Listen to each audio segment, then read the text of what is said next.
STE036.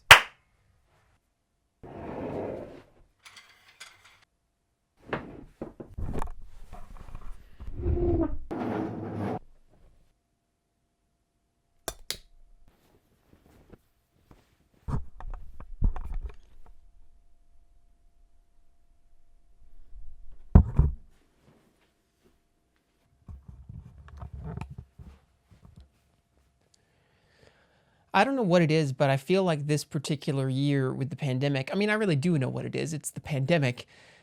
I've really been missing discussing films with people. I don't know. I feel like obviously the medium of discussing movies has still been there. I mean, people usually discuss them on the internet, and it's been that way for years. But it's been a strange thing where people haven't been watching movies at the same time in the way that they used to, right? I mean, usually there's like an opening weekend and we all go to the theater and then everyone's talking about the movie that weekend and stuff. And I don't know, like, especially with the Oscar nominees this year and everything, I was like, oh, I guess everybody just saw that and we didn't talk about it. Or, oh, I guess I saw that and no one else has. That's weird.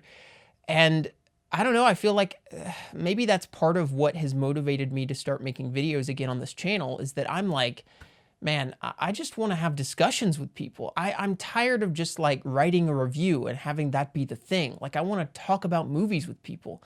And I have felt that feeling more significantly than ever after watching Bo Burnham's Inside special. Although it's not really a special, I would think that calling this a comedy special is very demeaning towards what it is. I think it's a film. It's a movie. And I think it could be easily nominated for Best Picture next year if they actually took something like this seriously. My goal with this video is not to provide all the answers or like the interpretive prowess or genius of like, oh, this is what the movie means. I saw a thumbnail while I was scrolling through to see if anyone else had done reviews of the movie.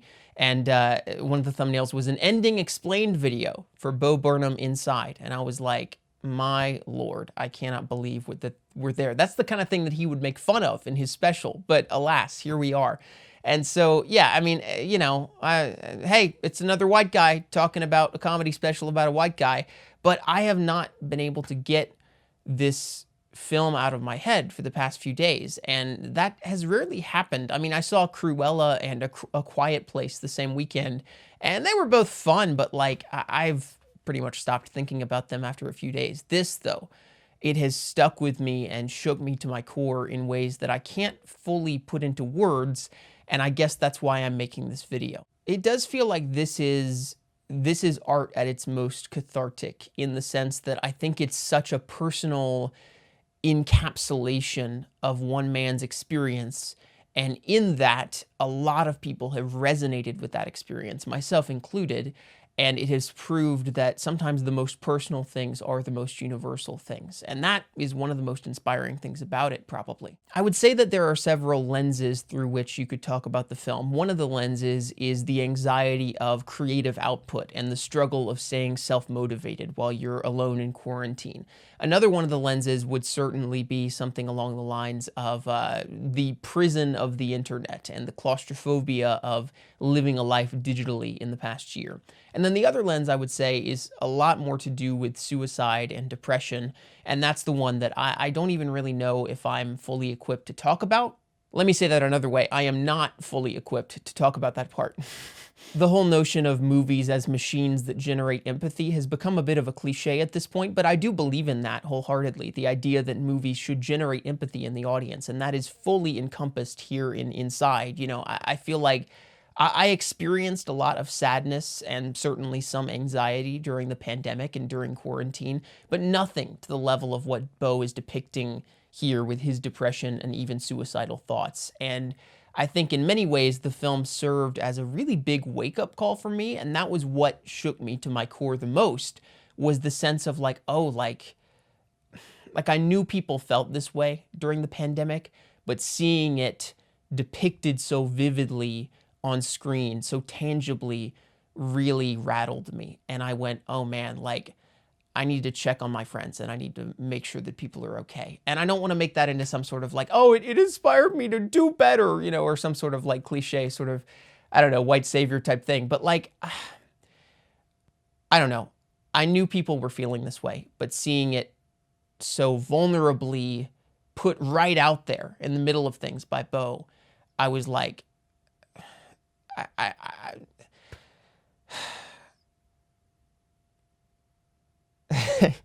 I don't know. Like, I need to reach out to people. I need to be a better friend. I need to check in on people. Like, I'm glad that I know this. I'm also not glad that I know it. I mean, it's made me more melancholic in the past couple days, but I'm like, and I don't want that to sound like some sort of like, oh, condescending sort of like, oh, I'm sorry people are feeling this way. You know, my life is fine, but I'm sure other people are sad or something like that, right? But it is that way. I mean, like, again, I felt some sadness. I felt some anxiety during the pandemic. I've had things that I've gone through in the pandemic that have been not fun, but nothing close to this. And seeing it made me want to reach out to people. And I think that's a testament to how compelling and how personal the work here is. People have been talking for months about the mental health crisis of the pandemic and the way that people have been experiencing greater depression, and the suicide rates have gone up during the pandemic with everyone inside.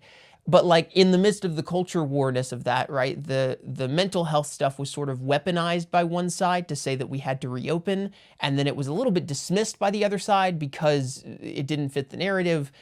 And I think Bo has made probably the most compelling and poignant and important film about the mental health crisis that has occurred during the pandemic and the massive onslaught of depression and cynicism that has been wrought upon people who have been in their homes and living digitally for the past year. I can't believe I'm talking about a comedy special right now. That's the thing. I mean, it's not a comedy special. It's a film. And it makes it even difficult to talk about because it's like, I'm talking about a comedy special right here, but it's also one of the most harrowing things I've watched probably since the pandemic started. So I mentioned there are a few elements to the film. One is sort of the creative output idea. One is the idea of suicidal thoughts and depression during the pandemic. But the other idea, which I think was the one that resonated the most with me, was the idea of the internet as a prison, the life that we have all lived digitally, the life that we have all lived digitally in the past year that has mostly gone on. The life that we have lived digitally in the past year that has mostly gone unacknowledged. It's funny, I think it would have been so easy for Bo to make a film that leaned into sort of more cliche internet imagery, right? Like you could have made something like this as a searching style digital movie where it's all set on a computer screen or something like that. Or he could have done a lot more like showing, you know, his phone scrolling through social media or like projecting internet pages on the wall or something like that. But he doesn't do that.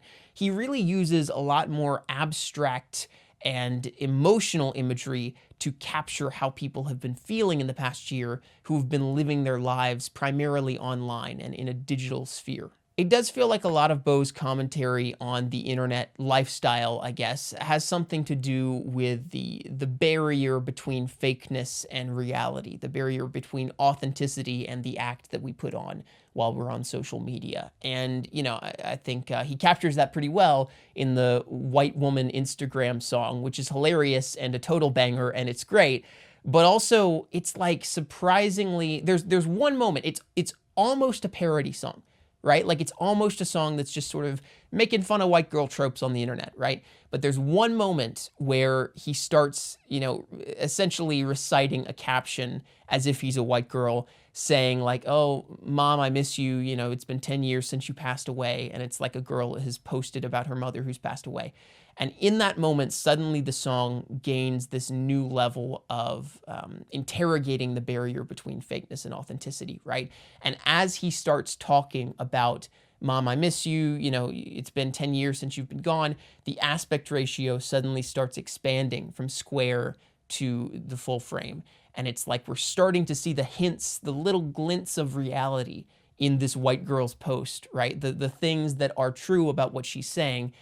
And then the caption turns into her bragging about her own personal accomplishments, and it shrinks back down to a square again. And I thought that was a brilliant encapsulation of what a lot of the special is about, which is the sense in which we're all trying to be real, but we're imprisoned within this square box of the act that we put on to please the social media gods. The sense of claustrophobia that the film captures is a great encapsulation of the claustrophobia that many people have felt living their lives entirely in a digital sphere in the past year. And once again, I feel like Bo could have easily done that where he set the whole film on a digital computer screen or something like that, but instead, he allows the confinement of his one-room apartment to serve as a metaphor for the confinement of living on the internet. There's that one fleeting moment where he describes the real world like a coal mine, where it's like you suit up, you get what you need, and then you come back to the far more real digital environment. And I was shocked and horrified by that metaphor because I knew exactly what he meant and how he felt in saying that. The whole thing made me want to go turn off my computer, take a walk, breathe in the fresh summer air, and I think that was probably the goal. I have had times in the past year where I have been so fully living in digital spheres that I have started to dream in Adobe Premiere Pro timelines, and that's always a bad sign. But even beyond that, like, I've been separated from my girlfriend who lives in Czech Republic for over 470 days now, and I think Bo's film obviously isn't talking about long distance relationships, but it made me cathartic in that sense because we've had similar senses of claustrophobia in the past year, where the only way I can talk to her is by FaceTiming her on my iPad and looking at a screen. And there have been moments where it feels like we're trapped in these glass boxes and I just want to break the glass and touch her or something like that, but we can't. And I don't know, the sense of claustrophobia that Bo captures being confined in his apartment managed to resonate with me a little bit because that was like, man, like I feel that sense of helplessness in that I haven't seen my girlfriend in over a year now. And obviously people have gone through far worse things in the past year, and Bo would acknowledge that, I would acknowledge that, but I think part of the power of his film is the fact that he allows his experience to be seen and discussed and talked about and viewed, even though it's not the worst thing to ever happen, it's still a thing that has happened. It kind of reminds me of in Lady Bird, the line where she says, you know, different things can be sad. It's not all war. And I feel like that's a little bit this special as well, is the sense in which, like, Bo is readily acknowledging that his experiences are not the worst thing in the world, and there are far worse things happening in the world, and yet he's willingly offering them up as, but hey, this happened, and I guess I did what I can, and I made what I can, and maybe some people will resonate, and I think a lot of people have.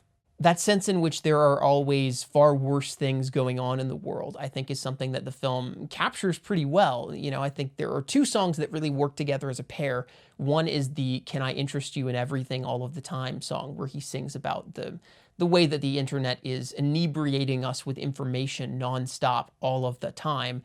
And then the other song that I think works as a good pairing with that is the song where he sings about the funny feeling you get from different strange things that are happening, like, you know, a hotter summer in the fall, or the live action Lion King remake, or different things that make you feel a little bit off. It's that constant intake of information that is good and bad and shallow and deep and funny and tragic that has left so many people, especially people who live their lives online, constantly in the middle ground between laughing and crying, in this post-ironic, you know, feeling of numbness, where you're unsure whether your experiences are even allowed to matter when so much worse things are going on, and yet you're also laughing at silly things that don't matter either, and you're not sure what to do about the things that do matter, and it's all just this overwhelming noise that you're unable to tune out, because that's where you live your life, in that sphere of information nonstop. And of course, Bo subtly acknowledges the ways in which all of this stuff that we're talking about, and the constant noise that we're going through, and the ways in which we're addicted but we know it's bad for us, is only benefiting corporate CEOs and advertising companies and algorithms that are far beyond anything that is in our best interest. I don't know about you, this might be a me thing, but I think Bo did a brilliant job in the film of making the audience desire to see him open that door and go outside and touch grass, so to speak, right? Like, I was constantly throughout the film wondering if he was going to do it, and part of me knew that he wouldn't because it would be too saccharine. But I think the brilliant thing is the way that the ending teases us with that, right? He does open the door. We do hear some sound design of birds chirping and kids playing outside, and you go, oh man, like this is what the world is outside of the claustrophobia of the digital sphere. And then it's ripped away from us. And I think the fact that it's ripped away from us ultimately makes it all the more powerful, because you and I do have the opportunity to turn off our computers and go take a walk, unlike the character of Bo in the film. And it made me do just that. And I think that was part of what was so effective about it. I feel like I'm making out like the point of the film is just Bo saying, internet bad, screens bad, social media bad. But I really think that he's always had a far more nuanced perception of these things than most comedians and commentators do when they talk about them. I just watched an interview with him when he was promoting 8th grade. And I think one of the brilliant things about Bo is that when he made 8th grade, he was so empathetic toward the reasons that kids would want to be on their phones and the reasons that they're being drawn to phones and screens, because the real world around them is so terrifying and has not been kept up well or made good for them by the adults in their lives, you know? And so I think he has a far more compassionate view of the online existence and the beauty of the internet sphere and the creativity that can be generated there. But the film does a good job critiquing how it can also become a prison when that's where we're living our lives. I do think that the existence of the film in the first place is an inspiration and an encouragement towards the internet sphere, because it proves that amidst all the fakeness of white woman Instagram and the faces that we put on to hide who we really are and the prison of the internet, Bo has made something that is truly authentic and that is truly vulnerable and that is truly expressive, all on his own. And that in itself is inspiring, because it makes me go like, yes, the internet can be a prison, and yes, there are all of these things wrong with it, but at the same time, here he's made something that is truly transformative and wonderful and vulnerable and real. And I want more of the internet to be like that. And I want to be part of making the internet more like that. I am strongly considering, after watching this film, changing some of my social media output and maybe spending a lot less time on Twitter and other places where I have been active. And, you know, I've also been inspired in a big way to reach out to some of my friends who may have been feeling lonely or depressed in this pandemic time in ways that I haven't in the past few months. And not just as a vehicle of my own self-actualization, as the sock would say. But at the same time, I don't want to abandon the internet sphere entirely, because I do feel like this is a place in which I know the terrain. I know how to speak to people on the internet. I know how this works. And if I can do anything to make the internet less of a prison, I want to try to do that. And there's a certain level of individual responsibility for me to take care of myself, right? That like I need to like make sure that I'm not living in the prison of Twitter. But at the same time, I want to use my privilege for the good, as Bo would say. Very cool. Way to go. I don't know if I might sound like a huge douche in saying this. I feel like what I'm trying to say is that if I were to abandon the internet entirely, I wouldn't be using the resources and gifts and sphere of influence that I have been given in a wise and responsible way to, you know, hopefully bring a little bit more reality to a place that is filled with so much unreality. And Bo's film served as a huge inspiration for me that authenticity and vulnerability and personal stories can be relevant and are not just relevant, but necessary and required on the internet to make it more into something that is worth actually, you know, spending time on. Also, just from that creative, artistic perspective, the way that Bo was able to make something like this that is filled with so much creative genius all on his own has been a massive inspiration to me already. It inspired me to sit down and make this video, because I'm sitting here like, why have I ever waited to make something in the past? This dude just turned on the camera and started making things, and that's what makes it so great. And I don't know why I've ever waited to, you know, make sure that something is perfect or to make sure that I have a plan, because everything here was him just making it up as he goes along, and that was what made it so personal and powerful. And I guess the other thing I've learned is that I need to buy some better lighting equipment because, I mean, man, that was a good part of the creativity here. It was just incredible. Anyway, I don't know if this is perhaps cathartic for anyone else who saw the film. I really enjoyed it. I haven't been able to get it out of my head for the past few days. I don't even know if I'm going to post this. Maybe I won't. But I figured I should turn on the camera and just talk about it because I haven't been able to stop talking in my head about it. And so it's good to finally get it out there. I would just love to know what you thought about this movie. You know, I feel like there are so many other facets of it that could be talked about. And if anyone else felt inspired, I would love to hear what you felt inspired to make. I would love to hear about some of the things that you resonated with. And if you want an easy, like, go comment this, I would say, tell me what your favorite song was from the film. Man, that feels like a shallow way to end this video that was so rich and authentic up until now. And now I'm like, hey, go comment your favorite song. Ah, Lord.